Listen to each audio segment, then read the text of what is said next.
Sample किस चीज को कहते हैं? What is sample? So part of population. Part of population, okay. और जिसको टेस्ट किया जा रहा है, जिसको टेस्ट किया उस पर रिसर्च की जा रही है। ओके, और जो रेस्पोंडेंट्स हैं, लेकिन पॉपुलेशन में रेस्पोंडेंट होती है सैंपल। सैंपल सर यही है जो टोटल पॉपुलेशन में से हम सेलेक्ट कर लेते हैं पार्ट उसका क्यों select करते हैं? फॉर उनसे रिस्पांस लेने के लिए। बिल्कुल बिल्कुल, पार्ट ऑफ पॉपुलेशन है that represents the whole population. जी बिल्कुल। तभी लेते हैं ना कि अगर क्लास के 50 स्टूडेंट्स में से हमने 10 ले लिए तो इसका मतलब है वो उस 60 की क्लास को रिप्रेजेंट कर देगा। So it's known as representative part of population.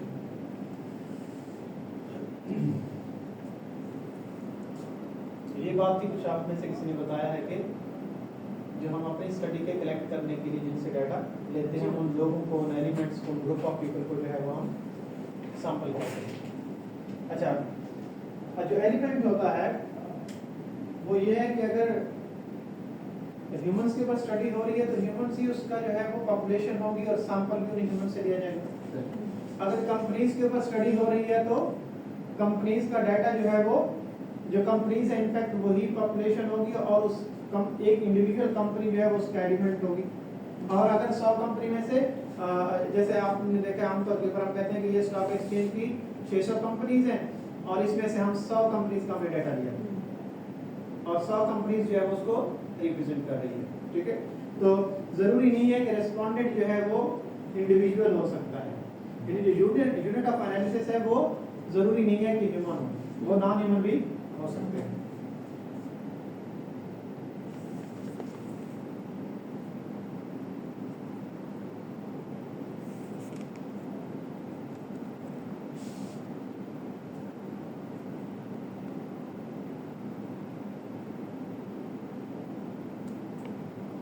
Confusion है स्टेटमेंट का इन तीनों उसके ऊपर पॉइंट्स के ऊपर? बहुत सिंपल है क्योंकि आप लोग इससे पहले भी तो रिसर्च भी पढ़ते आए हैं और वैसे ध्यान तो थोड़ा डिफरेंट होगा मैं सोचता हूं मैंने भी। सो पॉपुलेशन क्या है? ये वो पर्टिकुलर ग्रुप ऑफ इंडिविजुअल या एलिमेंट्स है जो एक्चुअल में हमारी स्टडी से किसी ना किसी तरीके से अफेक्ट होगा, उसका बेनिफिशियरी होगा। हम सेवेंथ सेक्टर के एम्प्लॉइज की टर्नओवर के ऊपर जो है वो स्टडी कर रहे हैं, जिसका मतलब है कि सेवेंथ सेक्टर के तमाम एम्प्लॉइज टॉप मैनेजमेंट से लेकर लेबर तक सब के सब जो है वो इसकी पॉपुलेशन कहलाएगी जिसके ऊपर हम स्टडी कंडक्ट कर रहे हैं। हाँ, लेकिन अगर सेवेंथ जो कंपनीज हैं, जो फर्म्स हैं वो 50 हैं सपोज करें और उन 50 में से हर एक में से हम 10-10 लोगों को ले लेते हैं और 500 का सैंपल ले लेते, 500 लोगों को ले लेते हैं, that is known as sample. ठीक है, elements of the individual units of the population are sample. अच्छा, ये इसलिए बताया गया कि जो एलिमेंट्स को फोकस किया जा रहा है वो ये है, जैसे मैंने भी आपको बताया कि वो ऑर्गेनाइजेशन भी हो सकते हैं, ह्यूमन भी हो सकते हैं, वो कोई इवेंट्स भी हो सकते हैं, वो कोई प्रोजेक्ट्स भी हो सकते हैं।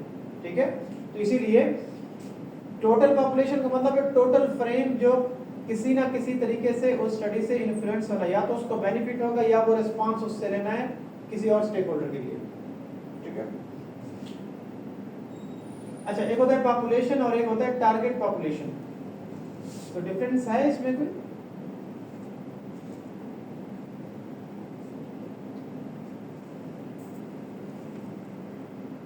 पॉपुलेशन और टारगेट पॉपुलेशन। अगर मैं सैंपल को नहीं, हमने यहाँ पे पॉपुलेशन की बात कर रहे हैं। Target population it can be के जिसका असल में ये आपने डेटा इलेक्ट करना है। डॉक्टर्स हैं तो डॉक्टर्स हैं, नर्सेज हैं तो नर्सेज हैं।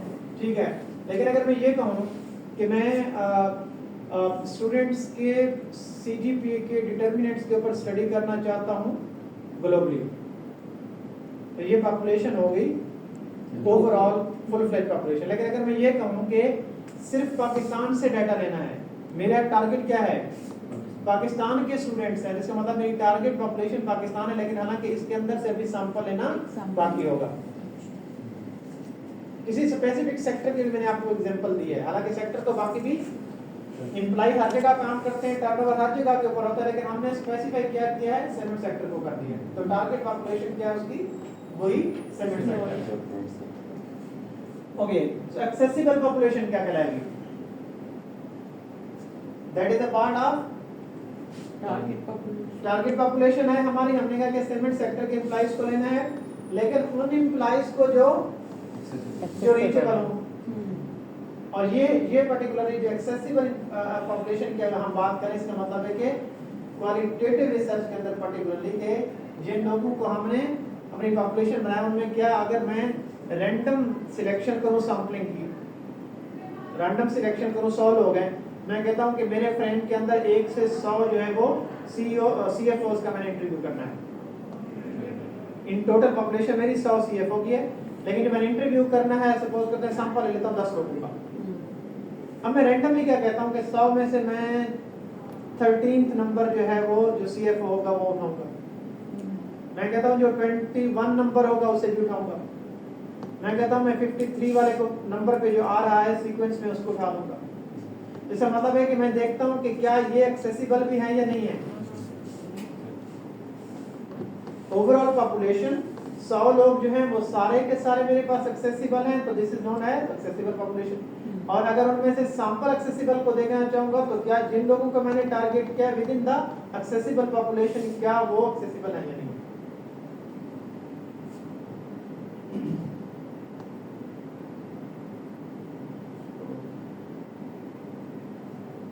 ओके, सैंपलिंग फ्रेम और सैंपलिंग प्लान। फ्रेम क्या होता है कि हमारे पास एक एक्सेल की शीट बनी है जिसमें हमने सारी पॉपुलेशन को कोई तरतीब दे दी है। हमने उसको कॉलम वाइज तरतीब दी है या हमने उसको रो वाइज तरतीब दी है। हम एक बॉक्स बना लेते हैं, जैसे हमने एक बॉक्स बनाया और यहाँ से 1 2 3 4 लिखना शुरू किया। या हम क्या करें, यहाँ से 1 2 3 4 लिखना शुरू करें, 5 पे ये कॉलम खत्म हो गया, फिर मैंने 6 यहाँ से शुरू किया।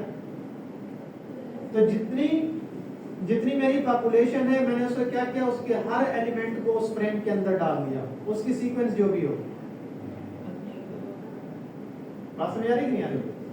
और फिर इसे मैंने कहा कि ये क्या है, सैंपलिंग फ्रेम है कि हर एलिमेंट ऑफ द पॉपुलेशन को मैंने सैंपल का हिस्सा बनाया। जैसे मैंने आपको कहा कि 1 से 100 तक जो है वो मैंने सीएफओस को किसी एक टेबल के अंदर जो है वो रख दिया है, और वो जो टेबल है उसके 10 कॉलम है और 10 रोज है उसकी।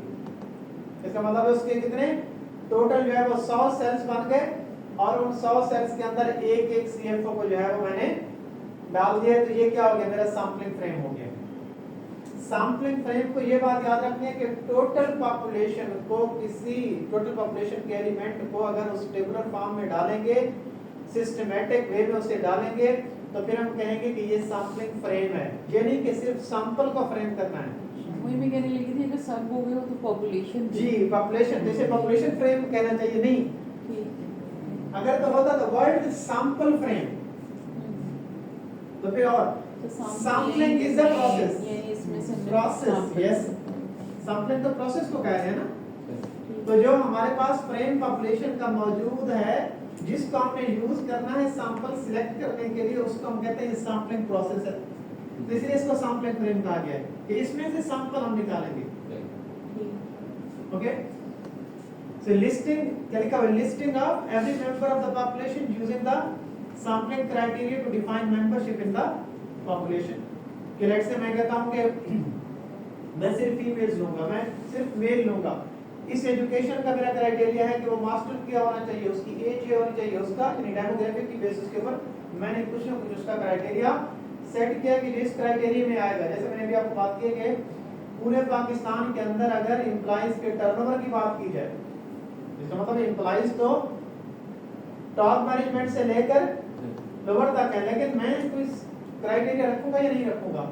और आमतौर पर स्टडी के अंदर हम जब रेस्पॉन्स लेते हैं तो हम ये देखते हैं कि किसी की एजुकेशन यानी उसके डेमोग्राफिक एक जैसे होंगे, तभी हम रेस्पॉन्स को जो है वो डिफरेंशिएट कर पाएंगे। अदरवाइज तो सबके रेस्पॉन्सेस डिफरेंट होंगे।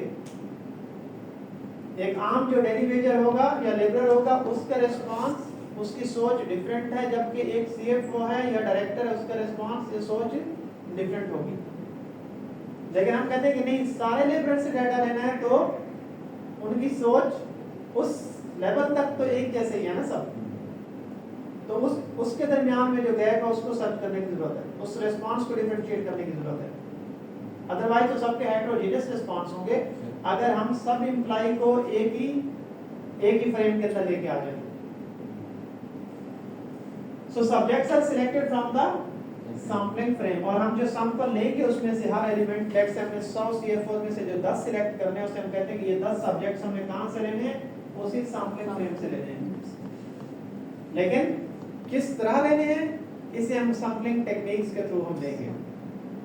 ये पॉपुलेशन में से वो जो मैंने लिस्ट बनाई है, उस लिस्ट में से मैं क्या तरीका कार यूज करूं कि मैं 10 लोगों को जो है वो 100 में से मैंने उठाना है, पिक करना है।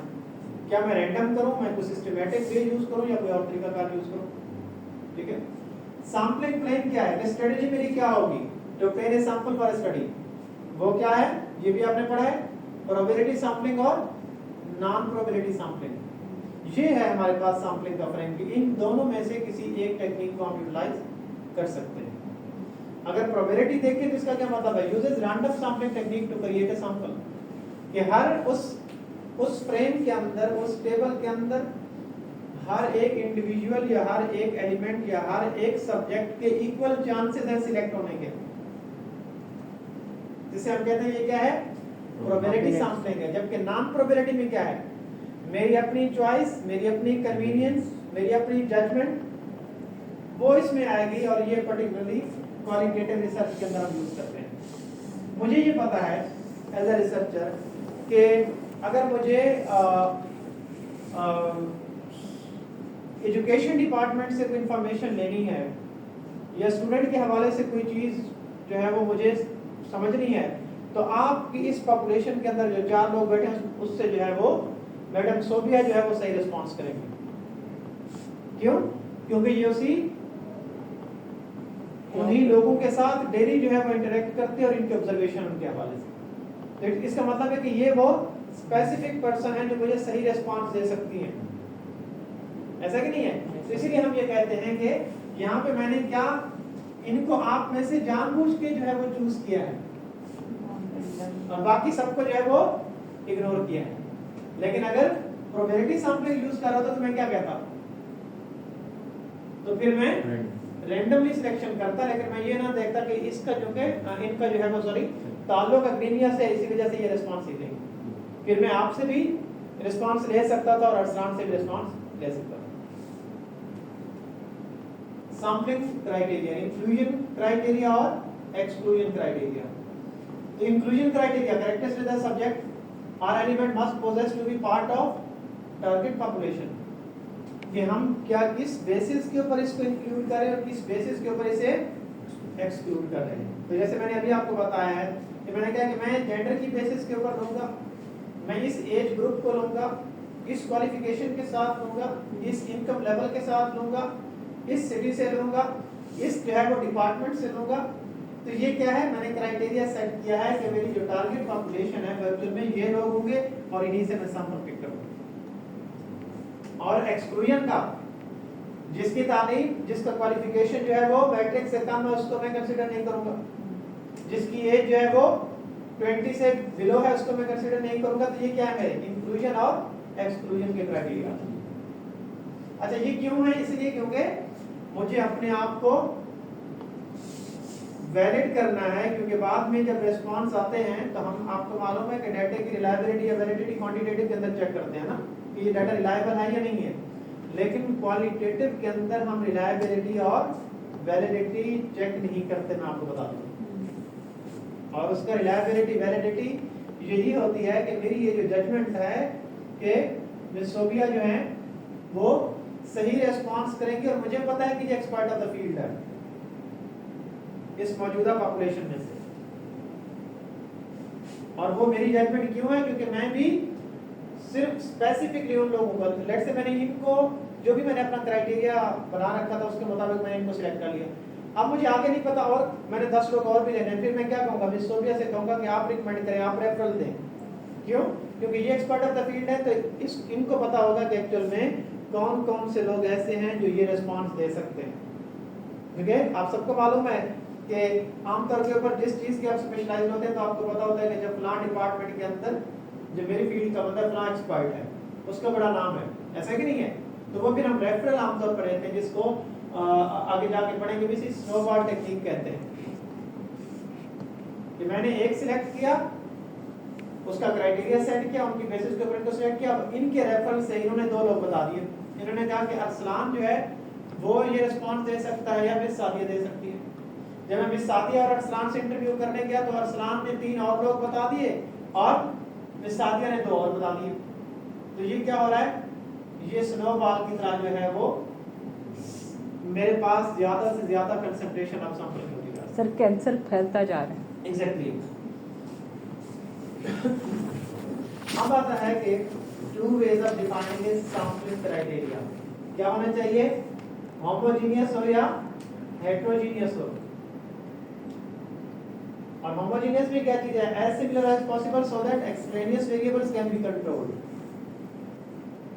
एक्सट्रेनियस वेरिएबल्स वो जो आपके अनइंटेंशनली जो है वो आपको कहीं ना कहीं क्या कर रहे हैं, इन्फ्लुएंस कर रहे हैं, कोई आपका एरर की रीजन बन सकते हैं, उनको कंट्रोल करने के लिए हम क्या करते हैं, कोशिश ये करते हैं कि हमें जो सैंपल लेना है वो क्या करना है, उसका क्राइटेरिया एक जैसा होना चाहिए। जैसे मैंने अभी आपको सर्टेन बताया है कि एक्चुअल में अच्छा उसकी एजुकेशन ये होनी चाहिए, उसका उसकी जो है वो एज ये होनी चाहिए, उसका जो है वो क्वालिफिकेशन ये होनी चाहिए, उसकी इनकम ये होनी चाहिए, उसको इस डिपार्टमेंट या इस रेलेवेंट फील्ड या डिसिप्लिन का होनी चाहिए। लेकिन हेट्रोजीनियस, और ये हम कब यूज कर सकते हैं, broad diverse range used when a narrow focus is not wanted. जब आप जनरलाइजेशन की तरफ जा रहे हो, आप ये समझे कि मेरी स्टडी की पॉपुलेशन बहुत बड़ी है, तो फिर उसके अंदर क्या होता है कि लोग जो है वो डाइवर्स कम्युनिटी आती है, तो वहां पर जब आप सैंपलिंग क्राइटेरिया यूज कर रहे थे तो आपको हेट्रोजीनियस होना पड़ता है। यानी हम हेल्थ इश्यूज के ऊपर स्टडी करते हैं, तो इसका मतलब है कि अब हेल्थ इश्यूज के ऊपर स्पेसिफिकली एक चीज तो होगी कि हम सिर्फ हेल्थ की ही बात कर रहे हैं, लेकिन हम डिफरेंट कम्युनिटीज को, डिफरेंट रेस के, डिफरेंट रिलीजन के लोगों को जो है वो कंसीडर कर रहे हैं इसके अंदर, ऐसे ही है ना। अगर उनको एक्सक्लूड कर देंगे तो इसका मतलब है हमारे पास रिस्पांस सही नहीं आएगा। वजह क्या है कि अगर सपोज करते हैं कि मैं एज ए रिसर्चर और कंसल्टेंट ये बता दूं कि मैं लोकल नहीं हूं और मुस्लिम नहीं हूं, तो जब मैं हॉस्पिटल्स में जाऊंगा यहाँ पर, जब मुस्लिम से रिस्पांस होगा तो वो क्या कहेंगे, वो फिर अपने लोगों की और अपने जो डिसीजन मेकर्स हैं उनको फेवर देंगे। अगर मैंने एक्सक्लूड किया होगा माइनॉरिटीज को रिलीजन की बेस के ऊपर, तो इसका मतलब है उनका पॉइंट ऑफ व्यू तो मेरे सामने नहीं आया, तो इसका मतलब है कि पिक्चर स्टिल ब्लर है, क्लियर नहीं हुई। तो इसीलिए हम ये कहते हैं कि homogeneous as well as heterogeneous दोनों को जो है वो कंसीडर करना चाहिए सैंपलिंग फ्रेम के अंदर, सैंपलिंग क्राइटेरिया सेट करते हुए। जनरलाइजेशन क्या है भाई, अब कहते हैं कि फाइंडिंग्स को जनरलाइज करना है, सब पे अप्लाई हो, यानी हम उस रिसर्च को पर्टिकुलर पॉपुलेशन से बियॉन्ड जो है वो हम उसको क्या कर सकते हैं, एक्सटेंड कर सकते हैं। लेकिन वो एक्सटेंड हम कैसे कर सकते हैं, वो सूरत में कर सकते हैं कि अगर जिनके ऊपर हम इसको फर्दर एक्सटेंड कर रहे हैं, जनरलाइज कर रहे हैं, उनके डेमोग्राफिक्स हमारे से मिलते जुलते हैं। जैसे अगर आप एक स्टडी यहाँ पे करें, एम्प्लॉइज की टर्नओवर के ऊपर करें, तो क्या आप अपनी स्टडी की जनरलाइज कर सकते हैं अमेरिका के लिए? आप कर सकते हैं ऑस्ट्रेलिया के लिए? नहीं कर सकते। लेकिन अगर आपको अप्लाई करनी हो बांग्लादेश के साथ, आपको अप्लाई करनी हो, इसको जनरलाइज करना हो इंडिया के अंदर, आपने इसको जनरलाइज करना हो साथ में हमारे नेबर जो है ईरान के साथ, तो फिर कुछ ना कुछ कंपैटिबिलिटी नजर आती है कि नहीं आती? ठीक है, तो इसीलिए हम ये कहते हैं कि extending the findings from the sample under study to the larger population, the extent is influenced with the quality of the study as well as consistency of the findings, the study's finding। अच्छा, quality matter करती है, इसका मतलब है कि study बहुत अच्छी है, उसने हर एस्पेक्ट को लिया है। जैसे हमने अभी बात किया कि माइनॉरिटी को भी लिया है और मेजॉरिटी को भी लिया है, रिलीजियस एस्पेक्ट सारे लिए हैं, जितनी भी रेस एग्जिस्ट करती है वो सारी लिए हैं। तो जब हमने इसको जनरलाइज किया किसी नेबर कंट्री के अंदर, जैसे मतलब है कि वहां पर भी ये चीजें इसी तरह का मिक्स है, तो फिर हम वहां पर अगर ये स्टडी सही कंडक्ट हुई है, उसकी क्वालिटी बहुत अच्छी थी, तो हम उसको जनरलाइज कर सकते हैं। और कंसिस्टेंसी ऑफ स्टडीज फाइंडिंग, कि आपने एक स्टडी कंडक्ट की और ये स्टडी एग्जिस्टिंग स्टडीज को क्या कर रही है, वो एग्जिस्टिंग स्टडीज को जो है वो वैलिडेट कर रही है कि जो पहले स्टडीज ने फाइंडिंग की वो भी इसी तरह की फाइंडिंग्स हैं। जैसे मतलब है कि अब ये जो रिस्पांस है इनका, ये जो फाइंडिंग्स हैं वो एक जैसी हैं, जिसका मतलब है कि अगर जो वो हम इंडिया के अंदर भी करेंगे तो हम कहते हैं कि इसका रिस्पांस ऑलमोस्ट सेम आएगा, इसलिए हम इसको जनरलाइज कर देते हैं। जैसे मैं कहूँ बांग्लादेश के अंदर स्टडी कंडक्ट हुई, फिर स्टडी कंडक्ट हुई इंडिया के अंदर, दोनों का जो फाइंडिंग्स हैं वो एक जैसी आ गई। तो अब इंडिया के ऑथर्स ने कहा कि ये स्टडी जनरलाइज पाकिस्तान में भी की जा सकती है। क्यों? क्योंकि चीन का जो है वो एक जैसा ही डेमोग्राफिक्स है। तो इसका मतलब है कि उन स्टडीज की क्या है, कंसिस्टेंसी है, और हम इसको जनरलाइज कर रहे हैं, इसको एक्सटेंड कर रहे हैं, इसकी फाइंडिंग्स को। What is inappropriate generalization? Samples cannot be generalized beyond their sampling criteria. हमने कहा कि हमने 10 लोगों का सैंपल लिया और फिर हम कहेंगे उस और खास तौर पर अच्छा यहाँ पर जितनी भी स्लाइड्स हैं इनके अंदर क्वांटिटेटिव का एस्पेक्ट कम है और क्वालिटेटिव का एस्पेक्ट ज्यादा डला हुआ है, क्योंकि हमारा फोकस जो है वो क्वालिटेटिव का है और क्वांटिटेटिव को हम एज अ कंपैरिजन लेके चल रहे हैं। क्वांटिटेटिव को एज अ कंपैरिजन लेके चल रहे हैं कि एक्चुअल में हम क्वांटिटेटिव में क्या होता है और हम इसको डिफरेंशिएट कैसे कर रहे हैं क्वालिटेटिव से। Samples can not be generalized beyond their sampling criteria. हमने कहा कि हमने रेस को भी शामिल किया, रिलीजन को भी शामिल किया, उसके बाद हमने जो है वो एजुकेशन को भी, सारे डेमोग्राफिक को किया है। तो इसका मतलब है कि फिर उसी सैंपल के क्राइटेरिया की बेसिस के ऊपर जो लोग भी आएंगे उन सब के ऊपर जनरलाइजेशन कर सकते हैं। लेकिन अगर सैंपल के क्राइटेरिया को इग्नोर कर दें कि हमने मुस्लिम कम्युनिटी की ऊपर स्टडी किया और अब जनरलाइज करने लगे नॉन मुस्लिम के ऊपर, तो हो जाएगी क्या? तो फिर जनरलाइजेशन इनएप्रोप्रिएट नहीं होगी, क्योंकि हमारा सैंपल क्या था, हमारा सैंपल क्राइटेरिया क्या था, सिर्फ मुस्लिम्स को कंसीडर किया हमने। रिस्पांस किसका हमारे पास आया? मुस्लिम्स का आया। फाइंडिंग्स जिनकी जो बेस है वो कौन है? मुस्लिम्स है। लेकिन क्या वो रिस्पांस हम नॉन मुस्लिम के लिए यूज कर सकते हैं? नहीं कर सकते, क्योंकि उनका पॉइंट ऑफ व्यू बिल्कुल डिफरेंट होगा। So this means that results cannot be inferred to population that differ from the sample। और सैंपल का मतलब है कि यहाँ पे क्राइटेरिया की बेस के ऊपर भी और सैंपल की बेस के ऊपर भी। और सैंपल किस तरीके से, हम कहेंगे एजुकेशन डिपार्टमेंट्स के टीचर्स का यहाँ पे भी हमने रिस्पांस लिया पंजाब के अंदर, और हमने सैंपल कहाँ से लिया? सिंध से भी लिया और बलूचिस्तान से भी लिया।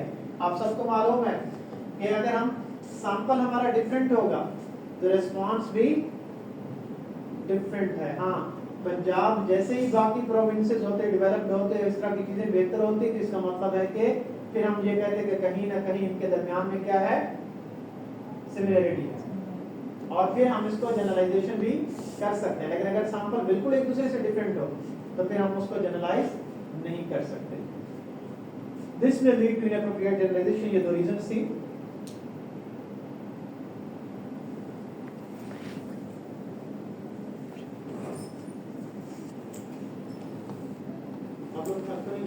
सर ब्रेक कर लेते हैं सर।